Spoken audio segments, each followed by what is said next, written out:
আসসালামু আলাইকুম, কেমন আছেন সবাই? আশা করি সবাই ভালো আছেন।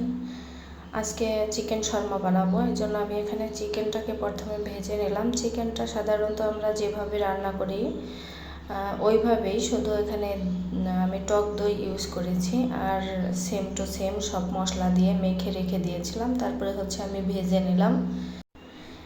এবার কিছু শসা আর কিছু টমেটো নিয়েছি, আপনারা গাজরও ইউজ করতে পারেন। তারপরে কাঁচামরিচ আর অল্প কিছু পেঁয়াজ দিয়েছি। এবার চিকেনটা দিয়ে আমি ভালোভাবে মিক্স করে নিব। এটার সাথে আমি দিয়ে দেব স্পেশাল যে মেয়োনিজটা, এটাও আমি নিজের হাতে বানিয়েছি। আপনারা চাইলে কিনেও নিতে পারেন, ঘরে বানিয়েও নিতে পারেন। একটা ডিম দিয়ে ইউটিউবে সার্চ দিলে দেখা যাবে মেয়োনিজটা। তো মেয়োনিজ দিয়ে তারপরে মিক্স করে এবার আমি এই যে যে চিকেনের শর্মার রুটি, সেই রুটিটায় দিয়ে দিলাম। দিয়ে এবার একটু মুড়িয়ে নেব। তো এই তো হয়ে গিয়েছে।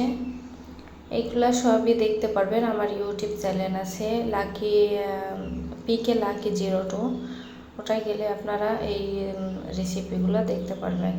তো কেমন হয়েছে অবশ্যই জানাবেন। আর সবাই আমাদের পাশে থাকবেন, সবাই সবার পাশে থাকবো, একসাথে এগিয়ে যাবো ইনশাআল্লাহ। সবার জন্য দোয়া ও শুভকামনা রইল।